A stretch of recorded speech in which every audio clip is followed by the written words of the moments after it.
All right, what's going on, guys? Welcome back to another breakdown. We're going to be doing a Chem Phys passage breakdown. All right, I'm pretty excited because a lot of you guys find these hard. Okay, a lot of you guys find the Chem Phys section hard when it's really not. Okay, it's a lot easier than you think. Also, this is a section bank. All right, section bank's a great practice. Okay, why? Well, I'm going to the passage number 5 right now. That's what I'm going to be breaking down. Okay. All right, this one's it.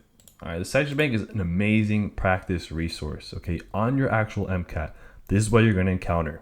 Okay, you're going to encounter, the 10 passages per usual, but I would say 5 to 6 of those passages will be section bank difficulty.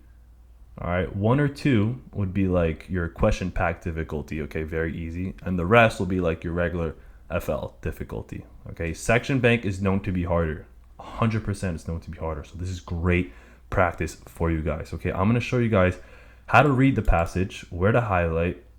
I'm going to show you guys how to interpret figures, tables, okay, all this. I'm going to show you guys how to pick the best answer, okay? Not the right answer, the best answer, because that's what the MCAT wants. The MCAT wants you to pick the best answer. So I'm going to show you guys how to do everything here, and I'm going to show you guys how to time yourself, okay? You want to get these passages done quickly, okay? So, as always, guys, before I break it down, I want you guys to do the question and do the passage on your own first. Okay, read through the passage on your own first and answer these questions on your own first. Write it down and see what you got right and what you got wrong. Okay, if you don't feel like opening up the section bank or you didn't pay for it, okay, you can pause it whenever you need to. I'm going to scroll down through everything right now. Okay, so pause it whenever you need to. Read the passage. Okay, here's the first question. Pause it if you need to. Write down your answer. Okay, write down your answer for this one, this one, this one, this one, and this is the last one. Okay, also there's construction going on in my house, so I'll stop talking and let the construction drilling pass whenever it needs to. All right, so let us begin. Human acylase 1, HACYL, is a homodimeric enzyme that catalyzes the hydrolysis of the terminal peptide bond in a protein or the hydrolysis of N-acyl amino acids, okay? First sentence, they threw it right at you. A lot of important information here, okay? So you want to highlight the things that stick out at you. And the reason why you're highlighting, okay, is to make a mental reminder in your head of what's going on. Okay, if you highlight the right things, you won't forget the details. Okay, and also it's gonna make sense as you're going through. So what will I highlight here? All right, human acylase 1 is a homodimeric enzyme. Okay, homodimeric, that's important. Where's the highlight? What the heck? Wait, where's the highlight? Oh, here it is. What is this? Okay, it's a homodimeric enzyme that catalyzes the hydrolysis. Okay, this is sticking out at me. This is sticking out at me here. Of the terminal peptide bond. Okay, terminal peptide bond. Does that mean the N side or the C side? Okay, the N side. The hydrolysis of N-acyl amino acids. Okay, this is sticking out at me. All right, let's keep going. The Catalytic Center of HACYL has been determined by single crystal X-ray diffraction with glycine as a co-crystallization aid. All right, the glycine here is just an aid. It just helps us see things. Okay, it helps us see, what's going on here. All right, and this is the figure. We don't look at the figure in tables yet. We only look at the figures in tables when the question asks for it. If you spend time trying to analyze a figure in table, you're going to waste time. All right, only look at it when the question asks you for it. Let's keep going. The active site consists of 2 pentacoordinate zinc ions, A and B, figure 1. Okay, because they told us, the description of the figure in the passage, you could look at it quickly, okay, very, very quickly. All right, only the figures that are like really complicated looking, okay, with tables and blots and all that stuff, those you skip. This one, you could look at it quick glance. Okay, so 2 pentacoordinate zinc ions, A and B, figure 1. Let's see. Here's zinc A, here's B, penta 5, 1, 2, 3, 4, 5. Okay, makes sense. Keep going. And occurs at the dimer interface. Okay, here is one part, here's another part. These two together form the dimer. Here's the interface. Cool. The resting state of the enzyme presumably has a bound water instead of glycine. Okay, let's highlight that. And not the resting state. Instead of glycine, there's a water here. Cool. The proposed mechanism of action by HACYL involves binding of the substrate, all right, deprotonation of the bound water by glutamate at position 147. Okay, very important here, guys. They're getting into some mechanism. So when this happens, you're going to slow your reading just slightly and read every word and make every word make sense in your head. Okay, I'm going to read this paragraph again. The proposed mechanism of action by HACYL involves binding of the substrate, okay, deprotonation of the bound water by glutamate at position 147, and subsequent reaction with the substrate. All right. Addition of water allows release of substrate and return to the resting state. Okay, so what did we just read here? Well, what did we just read? Well, we read that at position 147, okay, this glutamate here is going to go deprotonate water. Water is going to be deprotonated. It's going to be H2O to OH, and that OH is going to do some attacking. All right. The kinetic parameters of the enzymatically catalyzed reaction of N-acetylmethionine were determined for the wild-type enzyme as well as 6 different single-site variants at 37 degrees Celsius. Okay. The data are provided in Table 1, along with the melting temperatures Tm for each HACYL variant. Cool. When the researchers prepared an E147D variant, okay, what happens here? What happens when we do E147? It exhibited a Tm of less than 37 degrees Celsius and did not exhibit amino acylase activity. Okay, wow. So that E147D variant is not good. That is not good. I'm sorry.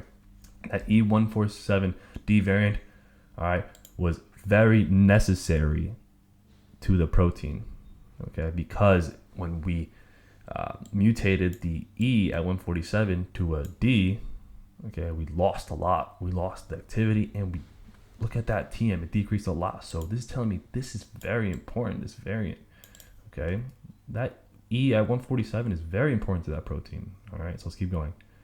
Oh, actually, and because something is very important, you're going to want to zone in and highlight it, okay? A computer modeling study of this variant showed that the side chain of D147 was placed in close proximity of D348. Okay, that you don't really have to, that doesn't really matter much, all right? And here's a table. We don't look at it. We only look at it when the question asks for it, okay? So this passage is not bad. Not bad at all, okay? For those of you that say that MCAT is hard, I do not know what you are talking about. This is way, way easier than you think. All right. Why does a proposed mechanism involve deprotonation prior to reaction? Deprotonation, as described in the passage, causes the reacting. Okay. So, I highlighted this already, so I already know what's going to happen in my head. Okay, I already know that the water is going to be deprotonated by glutamate. And when water gets deprotonated, that's an OH. An OH, a hydroxyl group, is very nucleophilic. Okay, so if you go back and if you read this, all right, you're going to waste some time. You don't want to go back and rereading the same things over and over again. Okay, so water is going to be nucleophilic. That's what happens. Water is deprotonated and then attacks. All right, cool.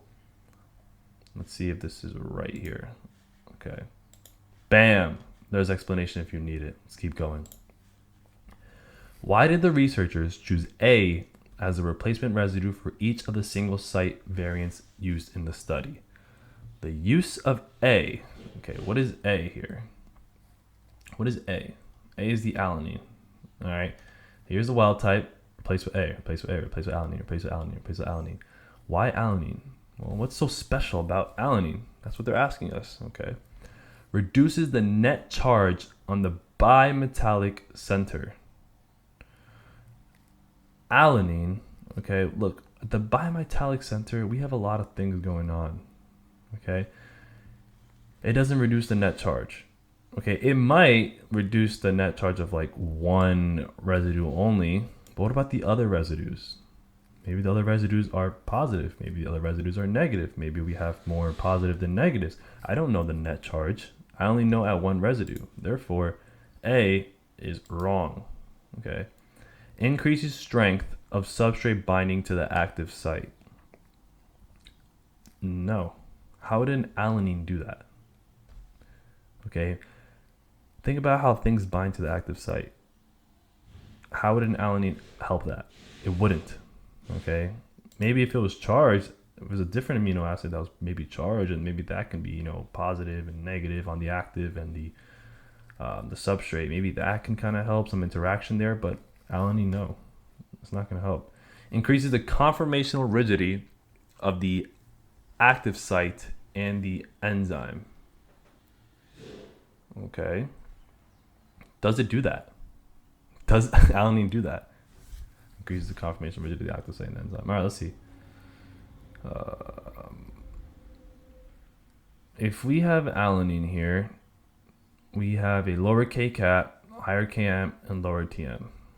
Okay, since we have a lower Tm, that is not going to increase the rigidity at all. So C is wrong. D, reduces the interaction of the side chain with other active site components. That could be it.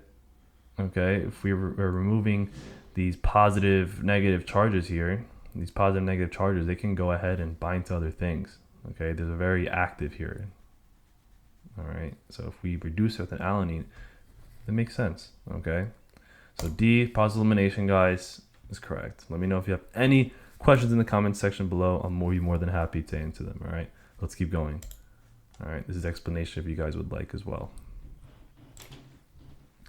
Based on the results of the kinetic studies and the observed TM, what is the best conclusion regarding the role of the metal centers in catalysis and enzyme conformational stability? CN, CA. All right, let's go to the results of the kinetic studies. That's what they asked for, so we go straight there. Okay. So they're asking about ZN and ZNB, ZNA and ZNB here, and then we look at the variance here, and they want to see which one's responsible for stability and catalysis. Okay. What do we have as ZNA? ZNA, we have an 80 and a 148. So let's see what happens when we mutate those. Okay. If we go from H80 to an alanine, we are reducing the Kcat, increasing the Km, and we are reducing the Tm. So this tells me right away that this is needed. Okay, the H80, the histidine at position 80 is needed to have catalysis, and it's needed to have stability. All right, let's keep going. We have the 148 as well. Let's check the 148. Okay, Kcat decreases, Km increases, Tm decreases. Okay, same thing here. This is telling me that at position E at 148, so the glutamate at 148 is necessary for catalysis and necessary for stability. So ZNA is responsible for both.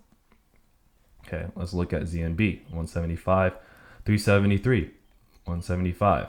Again, lowering the Kcat, increasing the Km, lowering the Tm. All right, let's look at the other position, 373. Again, lowering the Kcat, increasing the Km, lowering the Tm. All right, they're both involved in catalysis, and they're both necessary to have conformational stability. All right, so this one, wrong. Both ions are involved in catalysis and both provide conformational stability. Yes. Both ions are involved in catalysis, but neither provides conformational stability. All right, because the Tm, all right, for those of you that don't know what Tm is, that's the temperature at which half the protein is melted. Okay, so you want a higher Tm means a more stable protein. Okay, and because since we mutated the residue, we get a lower Tm, we get a lower stability. All right, we need that residue to be not mutated to have stable protein, to have stability. Therefore, C is the correct answer. Okay, let's keep going. What is the best explanation for the observed behavior of the E147D variant? Okay, E147D variant. What happened? Okay, we highlighted this. I mean, I forgot about it, and that's fine. Okay, I highlighted it, so we're gonna go quick and read it. Okay, when the researchers prepared an E147D variant, it exhibited what? It exhibited Tm less than 37 degrees Celsius and did not exhibit amino acylase activity. Okay. A repulsive interaction that reduces conformational stability and thus enzymatic activity.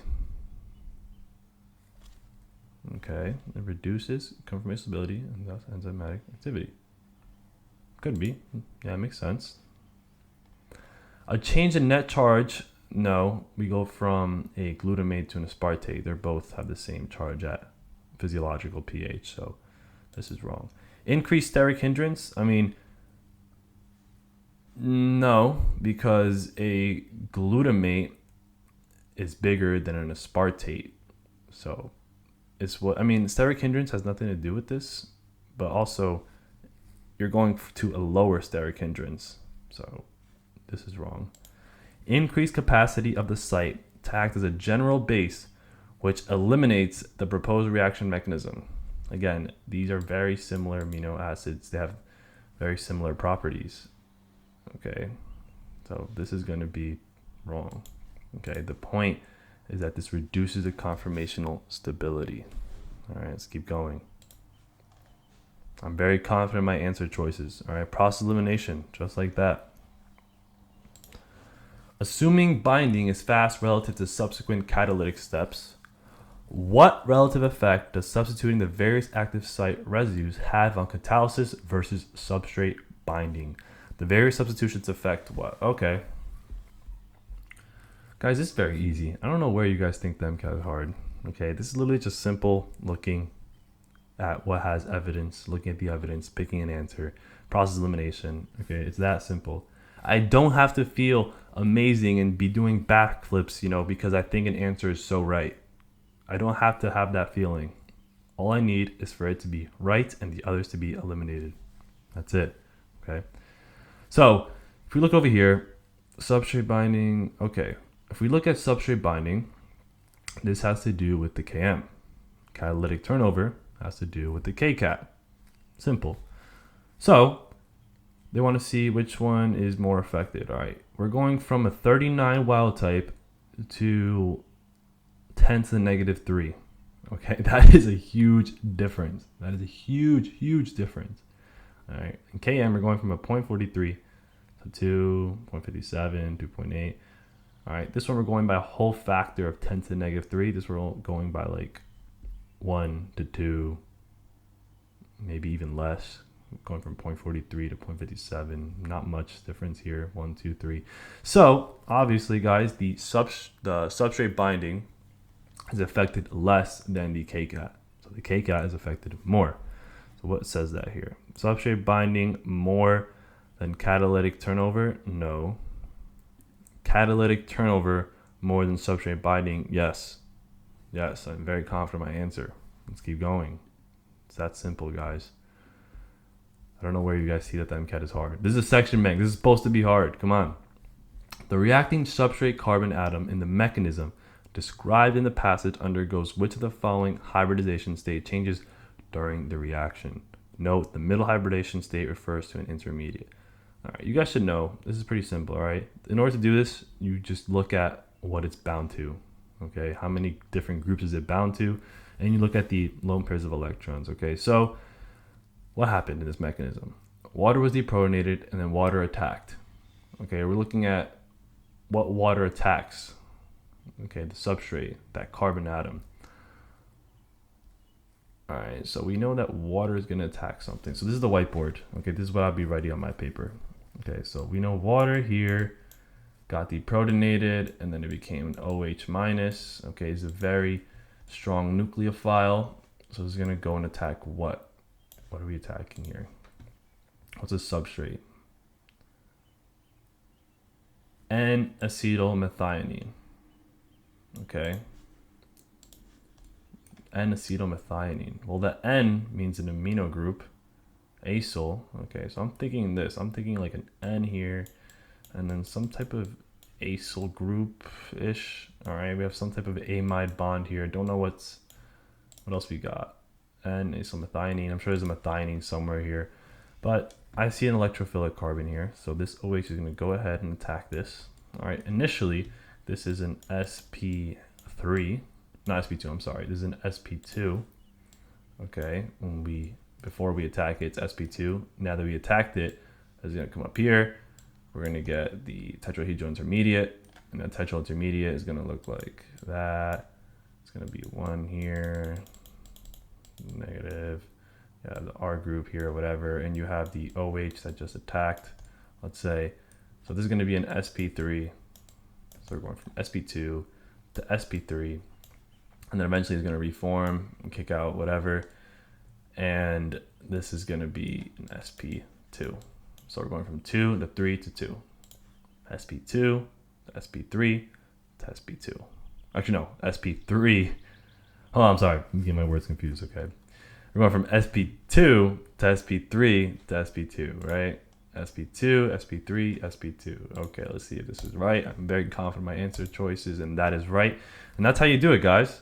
That's exactly how you do it. That's how you make all these MCAT questions easy.